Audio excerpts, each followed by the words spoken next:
ఈరోజు నేను ఇంటి పనులు త్వరగా పూర్తి చేస్తాను. ఓం విష్ణువే నమః. ఓం విష్ణువే నమః. ఈరోజు మీరు ఏమీ తినాలనుకుంటున్నారు? సమోసాలు చేయన్నారా ఆయన? సరే, నేను మార్కెట్కి వెళ్ళి కావలసిన పదార్థాలు తెస్తాను.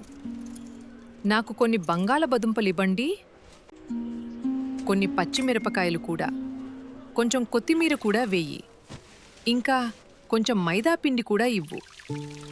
ఇప్పుడు నేను అన్నీ శుభ్రం చేస్తాను.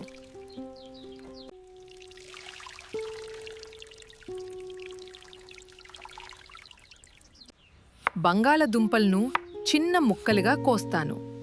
మిరపకాయలను కూడా కోస్తాను. కొంచెం ఉప్పు, కొంచెం కారం, కొత్తిమీర కలుపుతాను. అంతే, అన్నీ సిద్ధంగా ఉన్నాయి. గుండ్రంగా చపాతీలా చేసి సమోసాలుగా ఆకారమిస్తాను. వాటిని జాగ్రత్తగా మూయాలి. అవి చక్కగా వేగుతున్నాయి. ఇప్పుడు వాటిని బయటకు తీస్తాను. ఇదిగోండి, వేడి వేడి సమోసాలు. అవి చాలా బాగా వచ్చాయి. ఇంకొకటి తీసుకోండి.